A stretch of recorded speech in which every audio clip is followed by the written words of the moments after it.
Palavra de Deus no livro de Judas, o versículo 7, só tem um capítulo, é o capítulo 1, nós vamos ler o versículo 7, que diz assim: como Sodoma e Gomorra e as cidades circunvizinhas, que havendo-se entregado à prostituição como aqueles, seguindo após outra carne, são postas para exemplo do fogo eterno, sofrendo punição. Então Judas, como os irmãos já sabem, ele está preocupado com a disseminação de heresias dentro da igreja, com pessoas maliciosas, maldosas, querendo corromper, perverter a mente dos fiéis do Senhor. Então Judas se sentiu forçado a pregar a verdade para aquele povo, a livrar aquele povo das heresias que estavam sendo disseminadas dentro da igreja. E Judas chega aqui em um ponto onde ele vai falar que esses hereges, eles não conseguem se conformar com aquilo que Deus fez para com eles. E anteriormente, Judas está falando do exemplo dos demônios, que se corromperam e se contaminaram, se envolvendo com aquilo que não dizia respeito a eles. Se envolveram com a raça humana, pervertendo a mente dos seres humanos na sua corrupção. E Judas está dizendo: olha, esses de Sodoma e Gomorra, as cidades vizinhas ali, eles se perverteram na prostituição deles. E qual foi o pecado de Sodoma e Gomorra? Foi justamente o pecado do homossexualismo. O pecado de pessoas que não se satisfazem com aquilo que Deus fez com eles. O diabo não se satisfez, o diabo queria ser mais do que Deus tinha feito dele. E por isso se corrompeu e também se prostituiu com os seres humanos à medida que corrompeu a mente de Eva e, consequentemente, de toda a humanidade. Essas pessoas, esses sodomitas, eles também se corromperam da mesma forma. Eles foram criados com uma natureza e eles corrompem essa natureza deles porque não se satisfazem com aquilo que Deus fez deles. Mas eles querem que você aceite, eles querem que você apoie, se nem eles mesmos conseguem apoiar quem eles são. À medida que eles escolhem a vida que têm, o caminho da homossexualidade, eles estão negando a sua própria essência, aquilo que Deus fez deles. E desta maneira, você observa que Judas está preocupado com isso. Judas está dizendo: olha, esses que se infiltraram na igreja e que estão tentando perverter a fé de vocês, eles são incrédulos. Anteriormente Judas diz: igual foi incrédulo o povo lá, que morreu no deserto. Mas eles não são só incrédulos, eles são libertinos, eles querem viver de qualquer maneira. E depois ele começa e traz agora para mais um pecado deles, que é se perverter nas práticas homossexuais. Mas qual é a origem do homossexualismo? Quem foi o primeiro homossexual? A origem do homossexualismo está na queda. Está justamente naquela perversão aonde Adão e Eva se corromperam. A partir dali começou a existir homossexualismo, porque a corrupção do homem assim o fez. A queda de toda a humanidade fez com que existisse essa prática pecaminosa. E o que poderia impedir? O que poderia frear essa prática? Bem, nós podemos ver aqui na palavra de Deus o que é que pode impedir essa prática.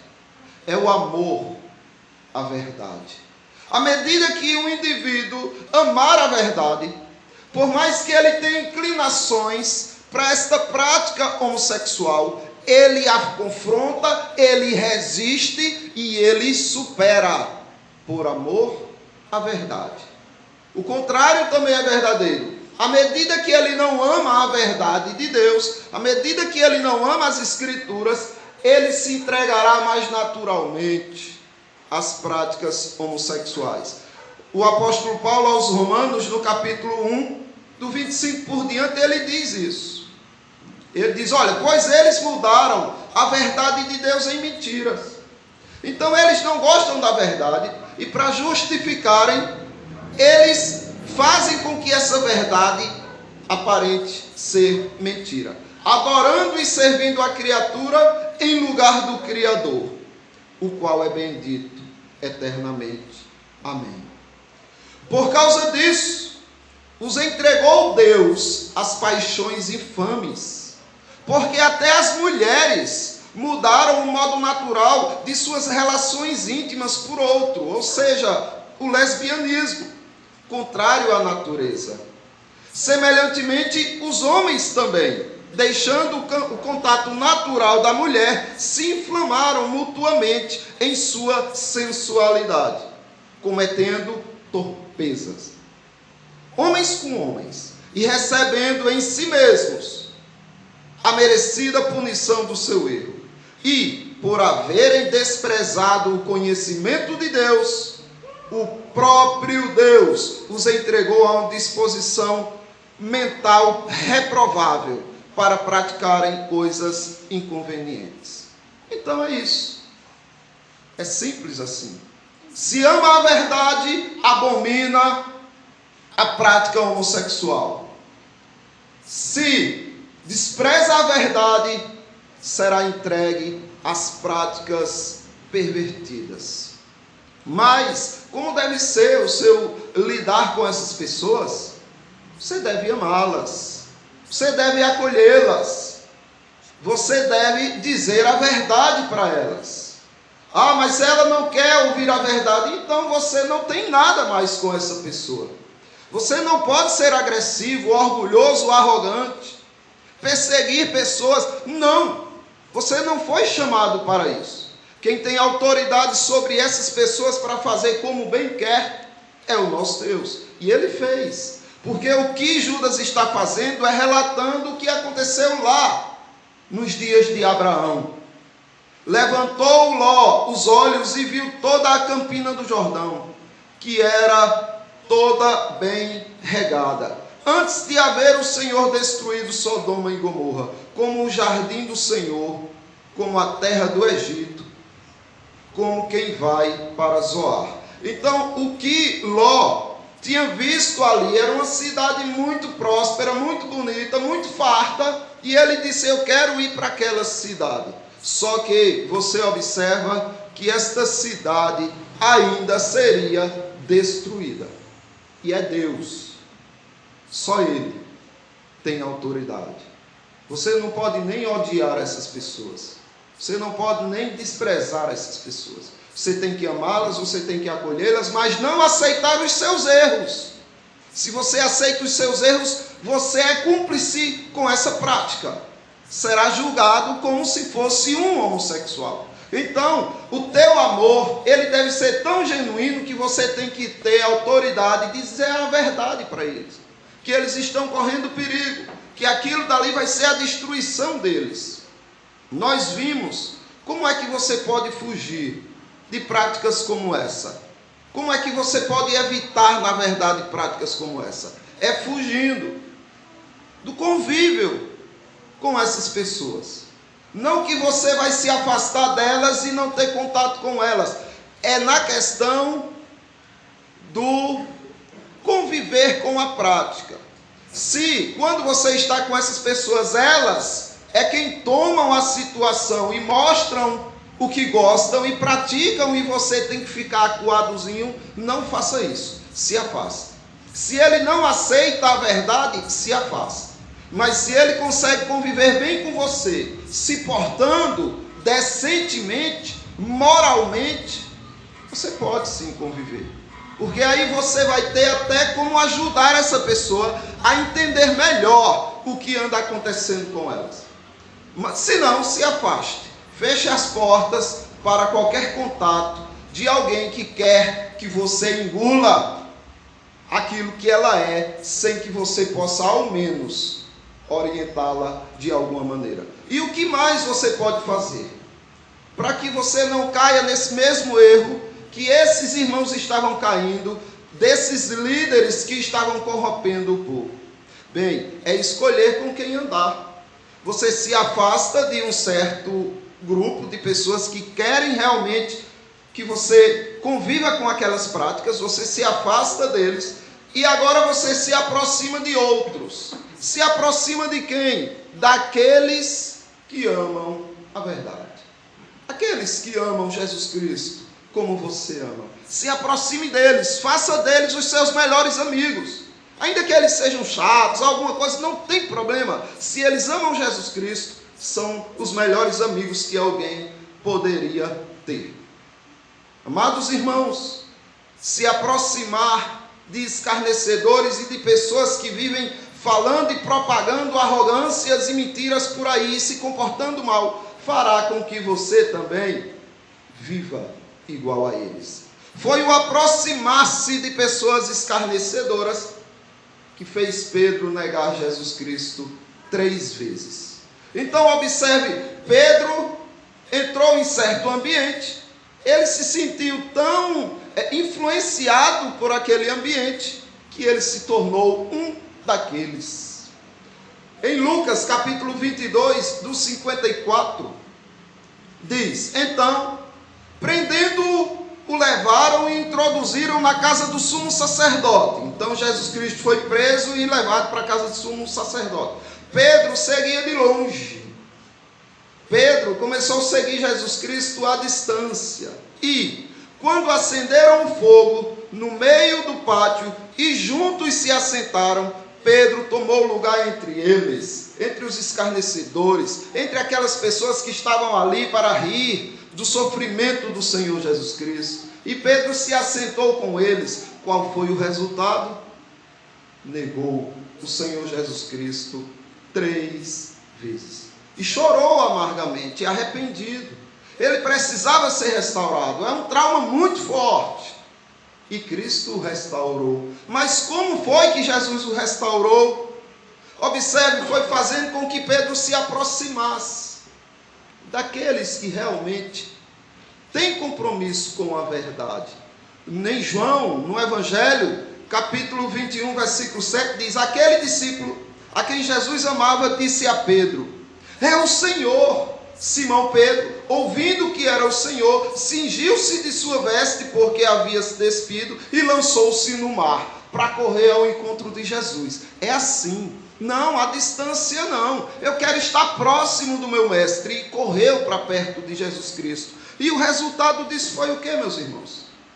A restauração. A firmeza de Pedro voltando à tona.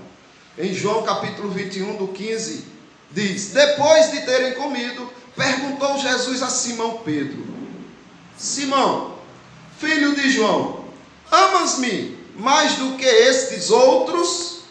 Ele respondeu: sim, Senhor, tu sabes que te amo. Então observe Jesus Cristo dando a oportunidade a Pedro de reafirmar a sua confissão depois dele ter negado o Senhor Jesus Cristo.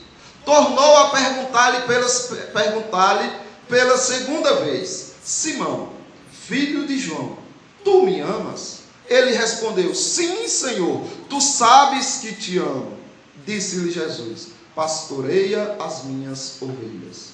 Pela terceira vez Jesus lhe perguntou: Simão, filho de João, tu me amas? Pedro entristeceu-se por ele lhe ter dito pela terceira vez: tu me amas? E respondeu-lhe: Senhor, tu sabes todas as coisas, tu sabes que eu te amo.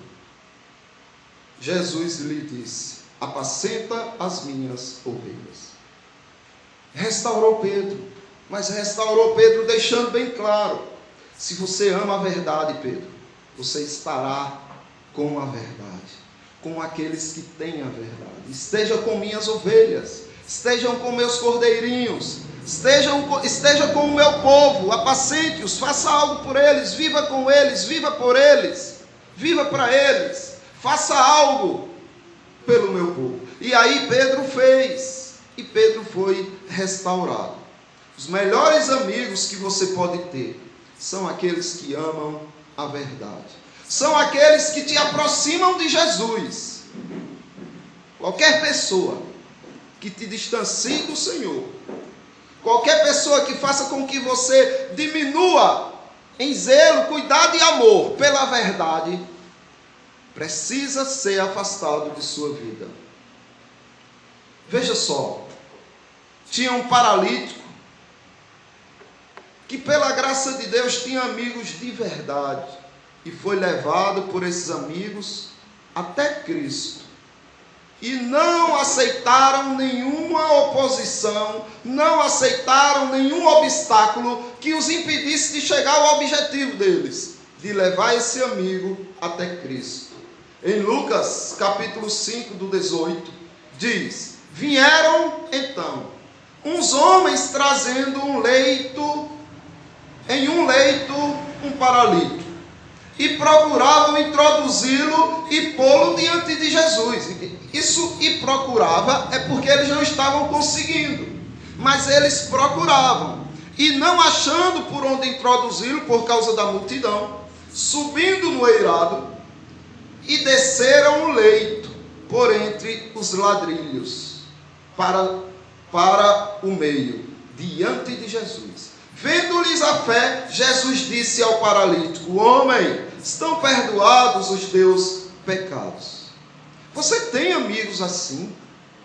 Você tem pessoas com quem você está próximo, e quando você sai de junto deles, você sai lembrando de Cristo, sabendo que aprendeu um pouco mais de Jesus? Ou você tem amigos que deixam você indiferente para com Jesus e até te influenciam a você soltar piadinhas e ter comportamentos que desonram o nome do Senhor? Cuidado, porque é assim que começa. São em pequenas coisas que você vai entrando em grandes abismos. Como foi que você conheceu Jesus Cristo? Não foi conhecendo alguém que falou dele para você? Nossa, que amigão, que amiga, hein? Essa pessoa que te levou a conhecer Jesus Cristo. Foi assim comigo. Eu conheci as doutrinas reformadas, as doutrinas da graça, indo ao encontro de pessoas que tinham algo a me dizer a respeito de Jesus. E eu queria estar o tempo todo com essas pessoas. Uma delas foi o reverendo Jaziel, que na época era só um membro da IPB. E ele conhecia da palavra e eu queria estar com ele. Mas ele não parava quieto, porque ele vendia cosméticos, mas ele vendia por toda Caruaru. E eu aproveitei, eu digo, eu vou te acompanhar. Ia fazendo perguntas, ia conversando com ele, ele ia numa casa, subia o morro, descia o morro e tudo. Mas é uma forma de você se aproximar mais de Jesus. Quando você se aproxima de alguém que ama Jesus, você está se aproximando do Senhor Jesus. Pois bem, meus irmãos, é preciso estar próximo dessas pessoas, as quais nós podemos chamar de edificadores. Fazendo como? Recebendo-os. Chame eles para junto de você. Pessoas que conhecem a Cristo. Veja, em Gênesis 19, do 2, você percebe que Ló, que viveu em Sodoma, tinha esse comportamento. E disse-lhes: eis agora, meus senhores, vinde para a casa do vosso servo, pernoitai nela e lavai os pés. No 3, instou-lhes muito, e foram e entraram na casa dele. Veja, esse é o comportamento. Ló não tinha referência nenhuma. Ló estava sozinho em Sodoma, não tinha um justo lá, eram todos pervertidos sexualmente. E agora 2 anjos do Senhor vão aparecendo em direção à cidade, e Jó corre para eles e diz: não, vocês dormem na praça? De jeito nenhum, vocês vão dormir na minha casa, pernoitem, lavem os pés. Eles disseram: não iremos. Jó instou-lhes muito, até que eles entraram na casa de Ló. É assim. E quem mais foi beneficiado com um edificador, com alguém que tem Cristo no coração? Zoar, uma cidade pequena, foi poupada por causa de uma pessoa. Deus, ele não destruiu só Sodoma e Gomorra, ele destruiu as cidades vizinhas que ali estavam. Só não destruiu uma, Zoar. E por quê? Porque ela não merecia? Não. Veja só por que foi. Em Gênesis 19, do 17. Havendo-os levado fora, disse-lhes um deles: livra-te, salva a tua vida, não olhes para trás, nem pares em toda a campina, foge para o monte, para que não pereças. Respondeu-lhe Ló: assim não, Senhor meu, eis que o teu servo achou mercê diante de ti, e engrandecestes a tua misericórdia que me mostrastes, salvando minha vida. Não posso escapar no monte, pois receio que o mal me apanhe e eu morra. Eis aí uma cidade perto, para a qual eu posso fugir, e é pequena. Permite que eu fuja para lá, porventura não é pequena? E nela viverá a minha alma. Disse-lhe: quanto a isto, estamos de acordo, para não subverter a cidade que acabas de falar. Apressa-te, refugia-te nela, pois nada posso fazer, enquanto não tiveres chegado lá. Por isso se chamou Zoar o nome daquela cidade. Saía o sol sobre a terra quando Ló entrou em Zoar. E Zoar foi poupada, mas ia ser destruída. Então veja a diferença que uma pessoa pode fazer na sua vida. O quanto uma pessoa pode fazer com que você seja abençoado por Deus e não sofrer ou não se envolver com coisas que seria a sua destruição. Quer se livrar do pecado daqueles que viviam nos dias de Judas? Se aproxime de quem ama Jesus. Você vai se sentir bem. Quando você se habituar com pessoas assim, você não vai querer sair mais de lá. É mais ou menos como Pedro sentiu quando estava com Jesus no Monte da Transfiguração. E eis que lhes apareceram Moisés e Elias, falando com ele. Então disse Pedro a Jesus: Senhor, bom é estarmos aqui. Se queres, farei aqui 3 tendas. Uma será tua, outra de Moisés e outra de Elias. E ele ia dormir aonde? E Tiago e João iam dormir aonde? Eles nem queriam saber, de tão maravilhados que estavam na presença de pessoas que amavam a verdade. Assim foram os samaritanos, tão rejeitados pelos judeus. Em João capítulo 4, do 39, muitos samaritanos daquela cidade creram nele, em virtude do testemunho da mulher que lhe anunciara. Ela me disse tudo quanto tenho feito. Vindo, pois, os samaritanos ter com Jesus, pediam-lhe que permanecesse com eles. E ficou ali 2 dias. Muitos outros creram nele, por causa da sua palavra. Então a mulher que recebeu de Cristo, que aprendeu a amar Cristo, foi para o seu povo também quis estar com Cristo.